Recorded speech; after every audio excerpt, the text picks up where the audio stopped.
Ana, vos sos docente, sos investigadora, sos especialista en comunicación política, en medios de comunicación.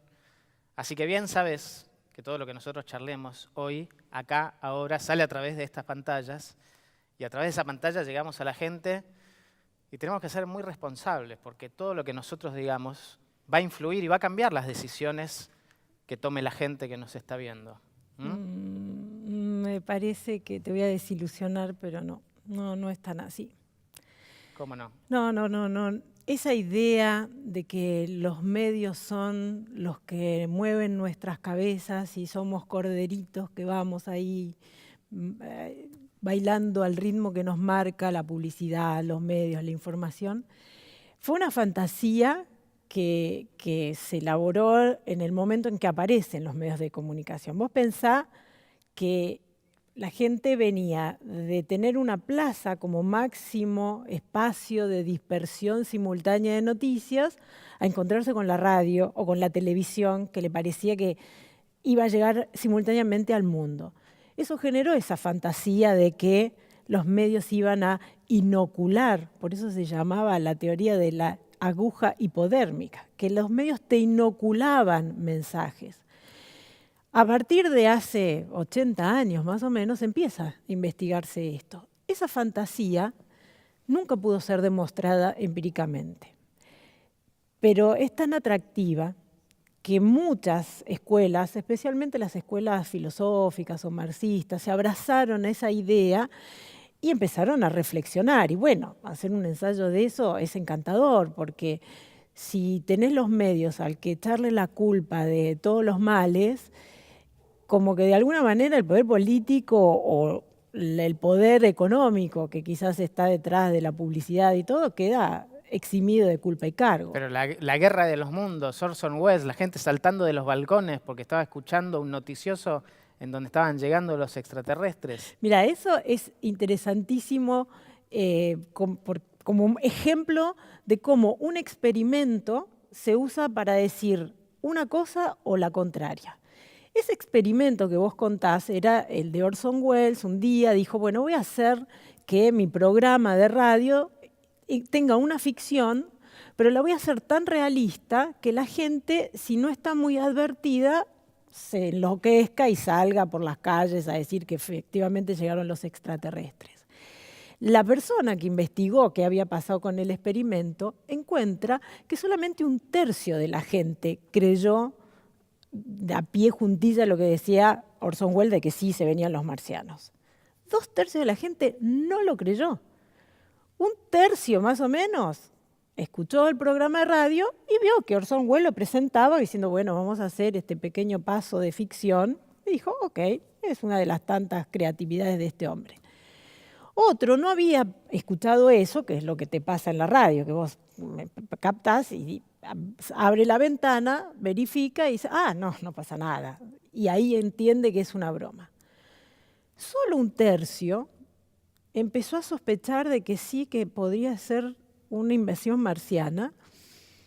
Incluso fue a la ventana, vio que no pasaba nada y usó eso mismo para decir, no está pasando nada, es que deben venir los marcianos.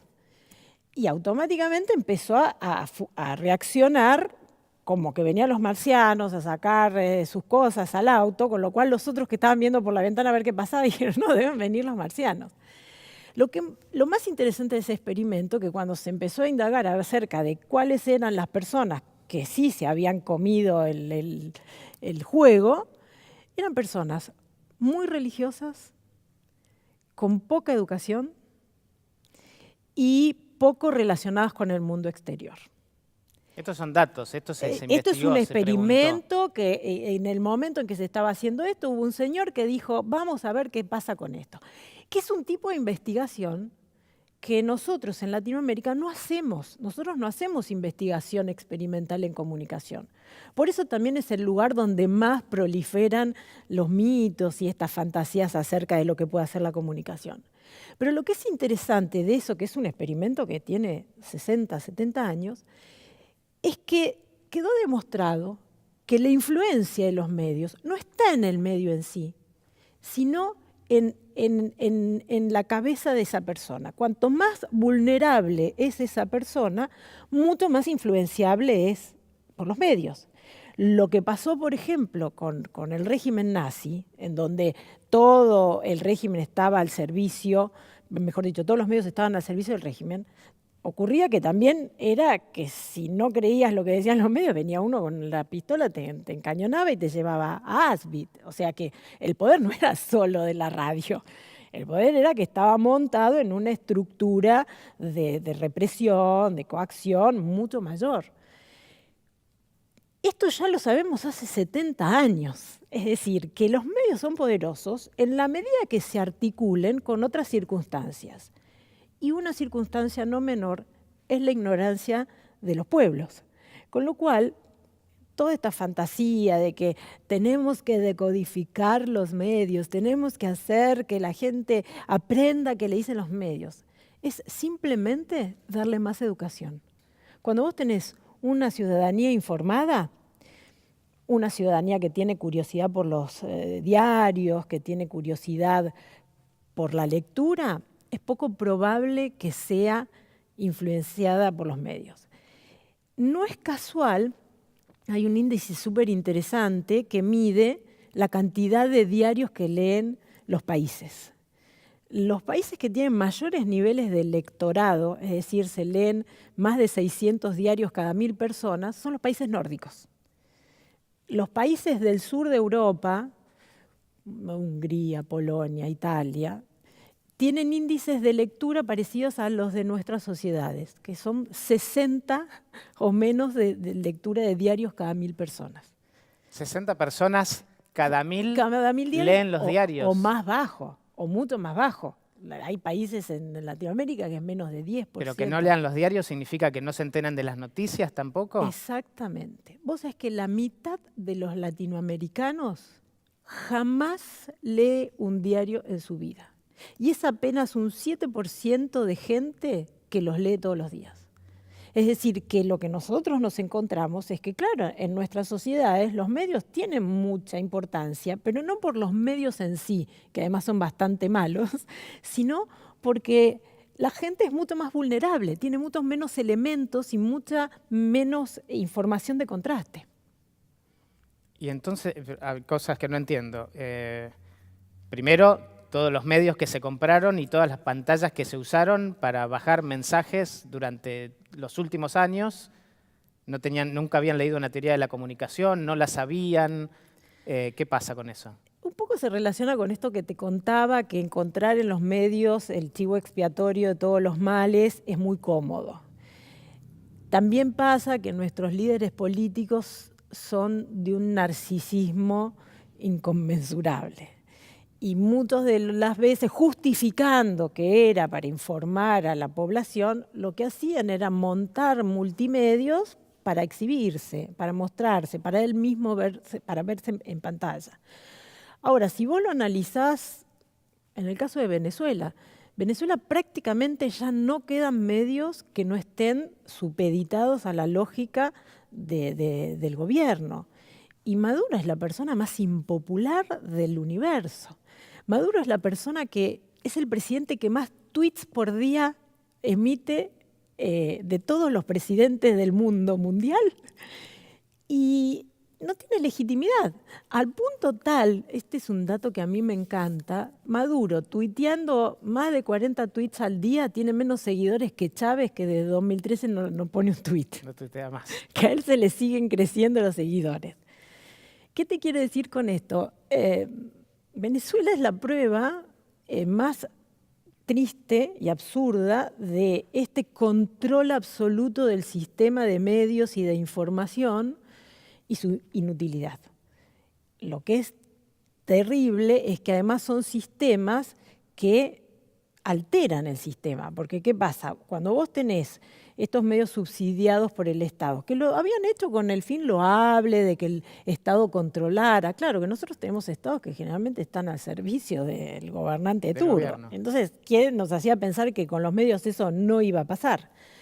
Entonces, en lugar de tener medios buenos, tuvimos mamarrachos que además cuando desaparecen, porque desaparece el objetivo principal, que a veces es el oculto, de servir a la propaganda de una persona, se queda un montón de gente sin trabajo porque como que se había inflado el sistema.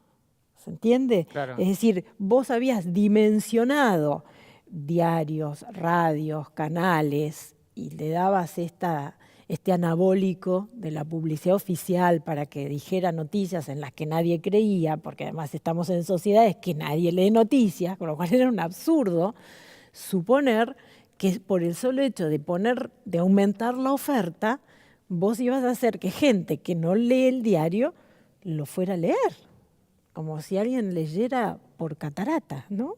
Bueno, pero hay varias cosas. Primero, de que las 3 etapas de Clarín voltean un gobierno, entonces no es cierto. Segundo, vos decís no leen los diarios, pero bueno, la tele sí, es más cómoda de ver la tele, porque el diario sí, por ahí es más difícil, tenés que ir a comprarlo, tenés que leer. ¿Quién quiere leer? Nadie quiere leer. Pero la tele sí, el que tiene un medio de comunicación como la televisión, no llega y no puede cambiar o meterle alguna idea en la cabeza a la gente. La paradoja es que la televisión es claramente el medio que más usa la gente para informarse. Y eso es constante y lo menciono así como yo te decía, que la bajísima porcentaje de los diarios, el 80% de los latinoamericanos usa la televisión para informarse, sobre todo de política. Ahora, también es cierto que es el medio que menos información tiene, porque la mayor parte del uso que le damos de la televisión es entretenimiento. Sí. Incluso los programas informativos de la televisión tienen formatos reñidos con la información, tienen formatos más volcados al debate, a la chicana, por lo menos viendo hoy lo que es la televisión argentina. Vos ves, no sé, en España, que es el caso que más conozco, hay canales dedicados a lo que ellos llaman el reportaje periodístico, en donde vos tenés investigaciones de fondo y programas, ciclos enteros de inmigrantes, ciclos enteros de narcotráfico. Acá tenés una nota cada tanto de algo que rinde, ¿no? Decir, bueno, vamos a la villa, vamos a tal cosa. Y no mucho más que eso. Bueno, esa es otra cosa que veo en los medios. Se ve muy poca información dura y tanto en los diarios online ves una franjita de señores que se opinan encima todos los días y en la tele es lo mismo. Son gente que tienen alguna autoridad para opinar, que no me queda muy claro de dónde viene la autoridad y entonces vemos opiniones todo el tiempo. Después esas opiniones, los periodistas políticos se ríen mucho de los periodistas deportivos diciendo que arriesgan resultados o dicen cómo van a salir partidos y si le pifian no tiene ninguna consecuencia.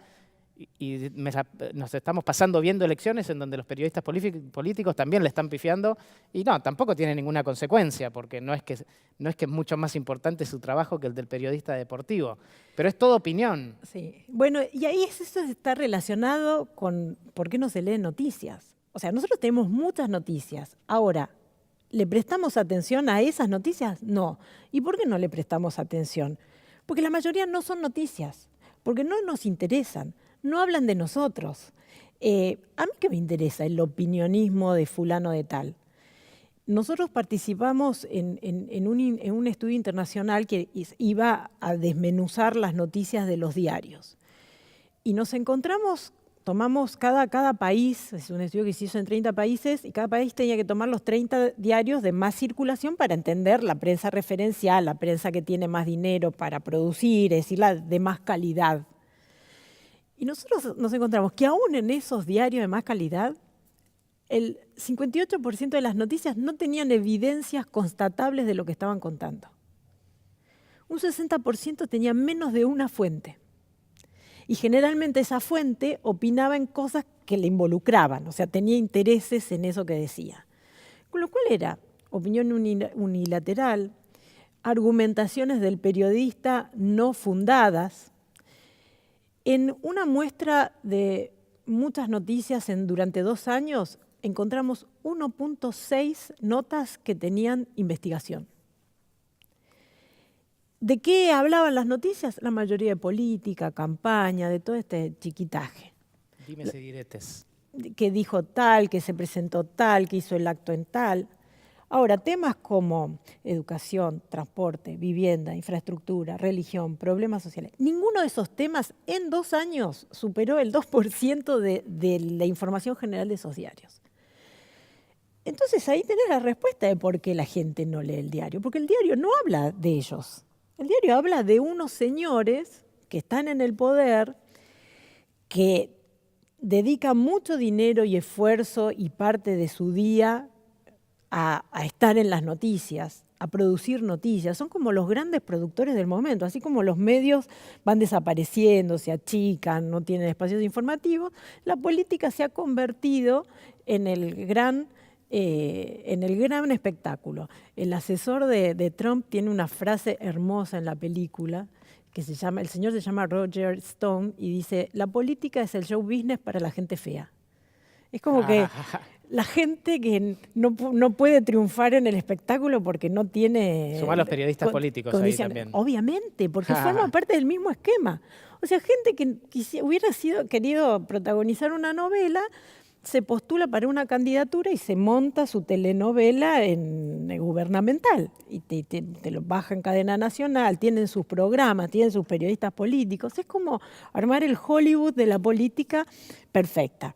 Con el agravante de esto, que es gente que no tiene... Con el agravante que es gente fea. Que es gente horrible. Eso es lo más agravante de todo. Es gente horrible. Que tenemos que verlos todo el tiempo y son seres horribles. Los ves en las campañas, viste que copian de la publicidad esta cosa de ponerse en gigantografías en las calles. Sí.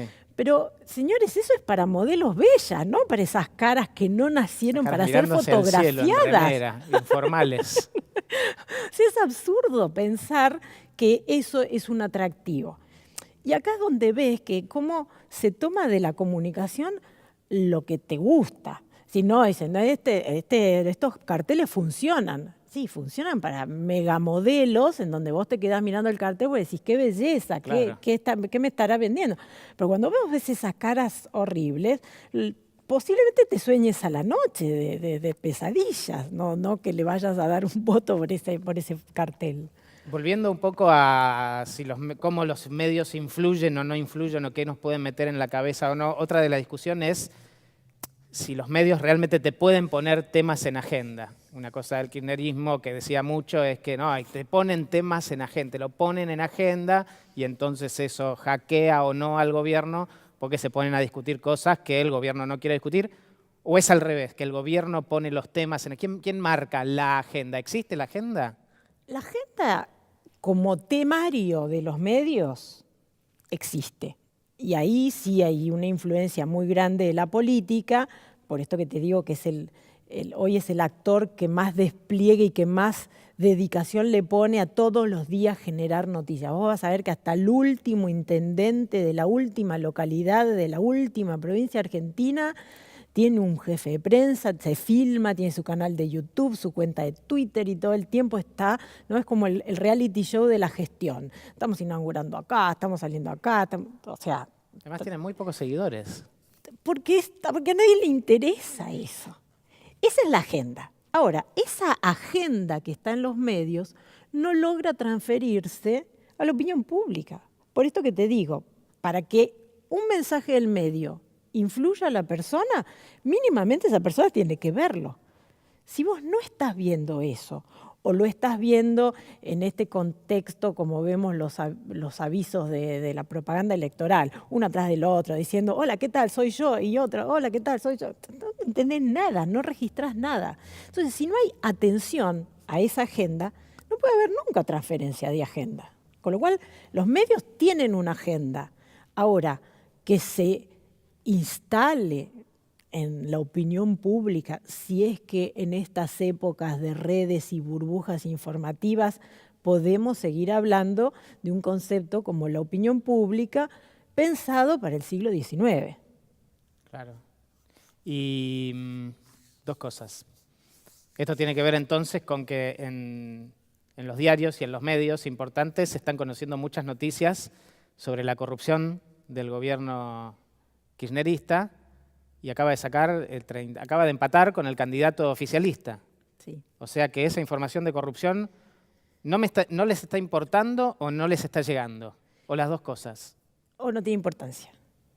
No le está importando. ¿O no tiene importancia para nadie? Porque no tiene mucha importancia. ¿Qué pasa con esto? Una de las cosas que también sostienen teorías de la comunicación, que además tienen muchísimos años, como la de la percepción selectiva, dice que vos solo te exponés a aquellos mensajes que no te contradigan. Ser desmentido es algo muy duro, te pasa en la vida personal. Vos a tu mujer no le admitís que te diga que te equivocaste, vas a dar toda la vuelta posible para mostrar que no, que en realidad no quisiste decir eso. Imagínate qué apertura podrías tener a que un desconocido, al que le habilitas un pedacito de atención al día, te digas, no, vos viviste equivocado. Entonces lo que suele pasar es que vos elegís los medios que te ratifican, que vos sos un campeón, que pensás todo bárbaro, que tenés la idea política posta. Entonces, lo que pasa es que la gente que cree que la corrupción es algo importante, sintoniza los medios que hacen campaña contra la corrupción, son los que leen esos medios y son los que votan al partido que dice que está haciendo lucha contra la corrupción. Pero hay un montón de gente que la corrupción no le importa o considera que es una condición estructural de Latinoamérica, que, bueno, es necesaria, es un mal necesario, con lo cual, por más que vos le batas el parche, o pasa que no lee esos medios, o que cuando los lee no los interesa o los justifica. Una de las cosas fascinantes de las redes es que vos estás viendo la reacción de amigos tuyos que suponías coherentes, sensatos, y que de pronto en la misma noticia que a vos te escandaliza, a él le parece como lo más normal. Eso se llama percepción selectiva. Y lo que pasa ahora con las tecnologías es que ya la misma elección o tu mismo comportamiento en línea te va encerrando más en una burbuja de noticias similares. Claro, entonces, mientras más yo leo de las noticias que me gustan, más me muestra esas noticias que me gustan y menos me muestra las otras. Así que me va creando mi mundo de cosas en las que yo creo y no me muestra en las que no creo, entonces más me encierro. Exactamente. Por eso la gente que defenestraba a Trump no era vista por la gente que apoyaba. Entonces, nosotros que leíamos cierta prensa progresista que ridiculizaba a Trump, dijimos sorprendidos, ¿cómo fue que ganó? Lo que pasa es que había toda otra burbuja de gente que miraba los videos de Trump en YouTube y decían, por fin, un tipo antisistema. Es decir, que además aquello que el otro le parecía un demérito, para mucha gente era la razón para decir, sí, vamos a votar a alguien que rompa con el sistema. Facebook nos arma el diario de Irigoyen a cada uno ahora. No solamente Facebook, Google mismo. Vos viste que mandás una palabra en el WhatsApp es de Facebook. Sí. Vos escribís una palabra en WhatsApp y de pronto abrís el Facebook y te aparece un aviso relacionado, pusiste Brasil, te veo en la calle Brasil y en Facebook abrís y dice vacaciones en Brasil. Porque lo que hace es tratar de, en una economía de atención, justamente porque lo que pasa en esta época es que la información ya no tiene valor porque sobra. En un sistema económico tiene valor lo que es escaso. Sí. Durante la Guerra Fría la información era escasa y la tenía cierto bloque. Entonces ahí sí la información era lo más valioso. Pero en un sistema donde la información aparece en cataratas las 24 horas por todos los lados, en el teléfono, en la computadora, en la televisión, todo el mundo está queriendo ser su propio medio, todo el mundo tiene su blog, su página de Facebook, y sobra. Algo que sobra y es gratis, carece de valor. ¿Dónde está hoy el eje del valor en la economía de los medios? En la atención. Porque nosotros multiplicamos la oferta, pero seguimos teniendo esas escasas horas al día en que podemos leer lo que leemos, porque aunque tengamos multipantallas, la lectura sigue siendo secuencial. Si vos querés terminar de entender algo, tenés que dedicarlo por lo menos los 5 minutos que dura el video. Bueno, esa es nuestra estrategia. La gente mira las bombitas en realidad, no le importa nada lo que estamos diciendo. Que es hermoso además Pero son fascinantes. Si te las quedás mirando, te podés quedar mirando un rato largo. Y te quedás dormido, porque después es buenísimo, a última hora de la noche decís, listo, me duermo con Diego. Ya está. Pero escúchame, quiero ir a la parte política y la construcción de los candidatos, porque hablabas recién que cada uno tiene su canal de YouTube y todo eso. Y de repente ahora vemos que los candidatos se bajaron del gran escenario con una gran audiencia y están en una pastilla en el centro con la gente a su alrededor y tratando a mucha gente por su nombre propio de una forma bastante poco creíble en la mayoría de los casos, porque no te podés, yo no me acuerdo los nombres de tus hijos. De mis hijos, y ellos se acuerdan los nombres de todas las personas con las que se cruzaron en la campaña. Y entonces ahí algo cambió y además, bueno, Cristina se sumó a eso ahora, porque eso lo empezó Macri, digamos, como gran cambio acá en Argentina, supongo que en otro lado ya lo estaban haciendo, y ahora Cristina también se sacó las joyas, volvió a la pastilla y presentó testigos que la están pasando mal. Sí. Macri presenta gente que la está pasando bien o que todavía confía. Claro. Eso justamente tiene que ver con la atención. Como a vos no te interesa ese personaje político que está diciendo siempre lo mismo y que es infalible, empezás a ver en la televisión aquel que se te parece. Esto marca un cambio en 1999 cuando se consolida Gran Hermano como producto. Sí. ¿Qué era? Poner gente como el televidente en la pantalla. Se terminó el show business, se terminó la burbuja del espectáculo, la farándula, porque ya eran personajes poco creíbles, con demasiados problemas. Pero aquel que se te parecía a vos te empezaba a generar atención, vivía el mismo conflicto que vos. La política siempre va un poquito atrás. Hizo videopolítica cuando ya la televisión estaba dejando de hacer espectáculos. Claro. Y ahora está haciendo reality show cuando la televisión ya dejó de hacer reality show porque ya está. Siempre va tomando lo que descarta el sistema. Y es un poco el formato, ¿viste? La Iglesia Universal del Reino de Dios, que para dar prueba de sus poderes y su conexión con lo divino, también llama gente que antes era un infeliz y que gracias a la creencia ahora consiguió un auto, se casó y ya el marido le dejó de pegar. Ese es un poco el formato. Pero es en esta torpeza de lograr atención. Como bien decías, no tienen seguidores en Twitter, o tienen seguidores, pero no para aplaudirlo. Sigue siendo un pequeñito grupo de fanáticos que le retuitean. Entonces, ¿qué hacen? Me saco una selfie, porque por lo menos el señor que se sacó la selfie con el personaje la va a poner en su red y me va a generar como un pequeño boca a boca. Claro. O sea, es como que ya se están conformando con lo micro, lo cual no es más que la confirmación de que se dieron cuenta, 60 años después, que los medios ni eran tan poderosos ni servían tanto para lo que pensaba que servía. Sí, bueno, incluso algunos tienen estrategias de no aparecer en los medios. Como estrategia de campaña es no aparezcamos, total, la gente igual los vota. O sea que entendieron bastante de lo que pasa o no pasa con los medios. Y entendieron esta cosa de que, en definitiva, yo voy a ratificar lo que tengo en la cabeza, ¿no? Como estos seguidores de Chávez, del Twitter fantasma de Chávez. ¿Para qué se hizo un Twitter que ya dejó de tuitear?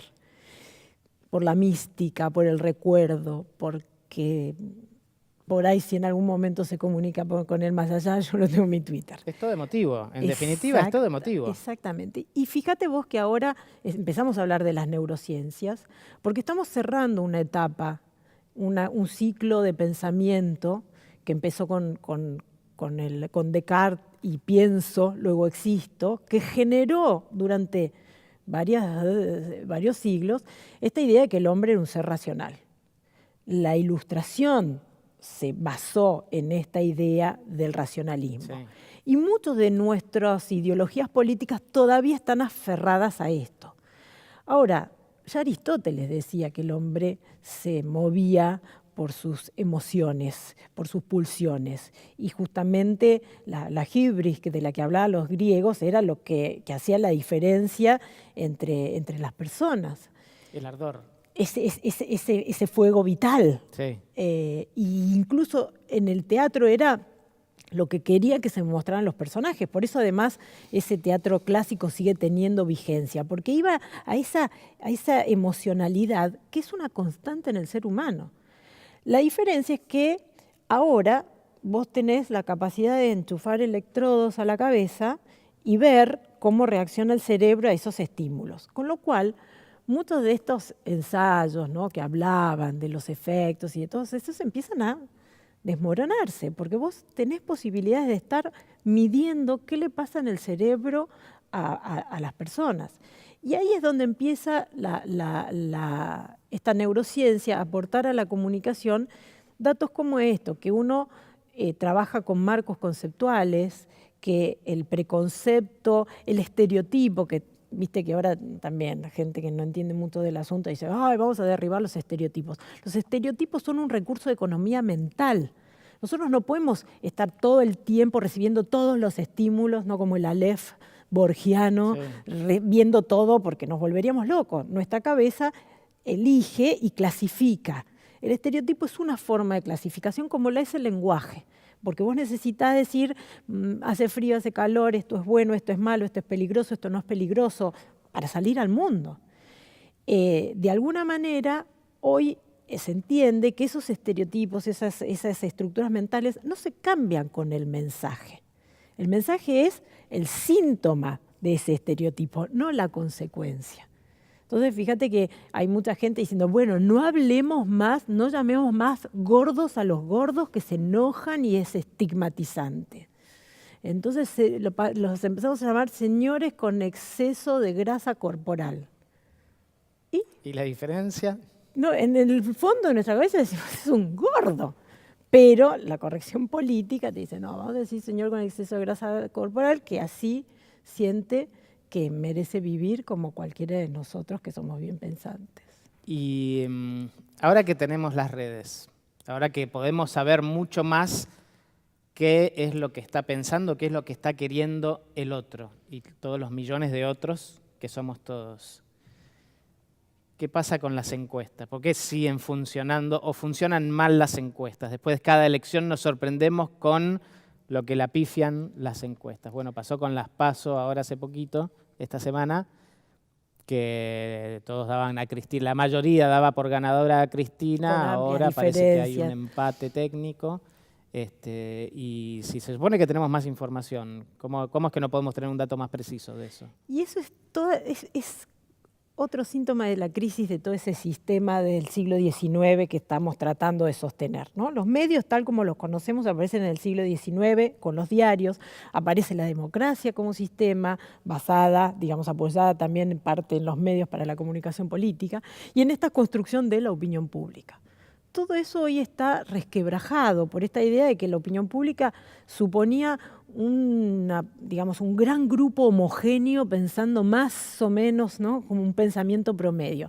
Y lo que las redes nos muestran es que vos por cada persona tenés una toma de posición, que además cambia rápidamente.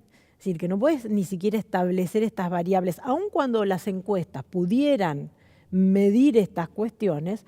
No sabríamos si en el momento de publicación de la encuesta ya cambió la opinión, porque pasó el eclipse solar de agosto y ya de pronto todos empezamos a cambiar o vimos algo que no habíamos visto o entendimos algo o pasó una circunstancia de estas tan dramáticas que pasan últimamente en el mundo, ¿no?, de estas catástrofes climáticas, lo que te hace pensar totalmente diferente de lo que vos habías pensado. Entonces, lo que también queda como residuo de aquel sistema de unidireccional, porque los viejos medios eran medios diciéndole algo a la gente, nunca la gente diciéndole algo a los medios.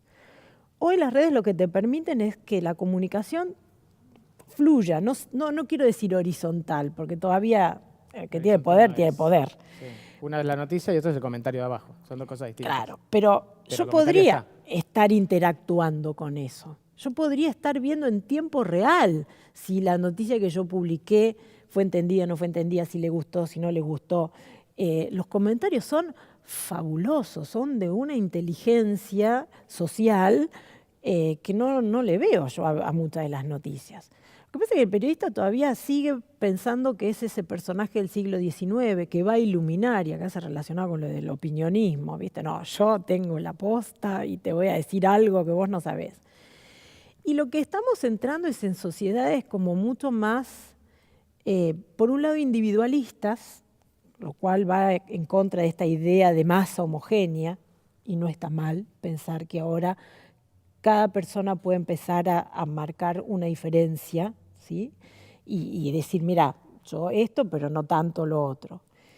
Y lo que vamos es a sociedades más conversacionales, en donde si esa persona, si ese diario no te contesta o no está entendiendo lo que vos le estás queriendo decir en los comentarios, si ese político en su cuenta de Twitter la usa para mostrar sus videos de YouTube, pero nunca te contesta, posiblemente vos lo que vas a hacer es armar otras comunidades, vas a buscar otras afinidades. Y esto se ve a nivel político porque empiezan a aparecer figuras por fuera de ese establishment que habla de arriba para abajo. Sí. Y entonces, ¿y de dónde apareció este? Bueno, apareció porque mientras vos estabas mostrando tus videos en YouTube, había este grupito que estaba hablando a tu vista, a la vista de todos, porque la mayor parte de los comentarios de las redes son públicos. Sí. Pero los que no estaban prestando atención, hasta que apareció uno que dijo, qué bien esto, vamos a armar un grupo y llegamos a la presidencia. Y políticamente, ¿qué es comunicar bien? Porque, por ejemplo, en la campaña de Macri de 2015, yo le prestaba mucha atención que todos los fines de semana Macri decía, hoy le estuvimos tocando el timbre acá, hoy le estuvimos tocando el timbre allá. Entonces había como una combinación de redes, pero a su vez algo tan real como que voy y te toco el timbre. Sí. Una de las constataciones que yo te decía de la neurociencia es que la comunicación no ocurre en el plano simbólico del mensaje, sino que es una experiencia. Lo que comunica no es lo que vos decís, por eso la semiótica ya no tiene ningún sentido, sino ese conjunto pragmático. Un capo vino a tomar un mate conmigo. ¿Esa es la comunicación? O si yo fui a sacar el turno, me lo dieron y renové la licencia de conducir en 1 hora. O conseguí el préstamo, o conseguí la asignación universal, o la jubilación, o lo que cada uno haya sido su logro. Obviamente la comunicación es un vector importantísimo para avisarle al señor, hey, mire, hay préstamos disponibles, usted puede tomar la jubilación. Ahora, es un absurdo que usar la comunicación para decir, hey, hemos asfaltado una ruta. Esta ruta sobre la que usted está transitando es una ruta y la asfalté yo. Claro. Eso no sirve de nada. Si la ruta es buena y yo la uso, entenderé perfectamente a quién le tengo que agradecer. Y no, como ves, cuando transitas las rutas del país, autoridades munícipes que quedaron en el cartel, que decía vamos a hacer tal cosa, y vos ves todavía el cartel deteriorado y el obraje sin funcionar. Es decir, lo que no se puede comunicar bien si se gobierna mal. No hay una cosa tal como comunico bien y ya con esto me alcanza. Claro. De la misma manera, un gobierno que hace las cosas bien no tiene forma de comunicar mal, excepto que se compre estos espejitos de colores y empiece a tener comunicación excesiva. ¿Por qué? Porque la sabiduría popular tiene estas frases que condensan muchas más verdades que los papers académicos, ¿no? ¿Te acordás de ese refrán que dice el pez por la boca muere? Sí. ¿Por qué? Porque me enganchan el anzuelo. Bueno, cuanto más exposición tenés, más riesgo de equivocarte, más riesgo de mostrar contradicciones con la experiencia. Y entre experiencia, preconcepto y mensaje, el mensaje siempre lleva a la de perder. Siempre.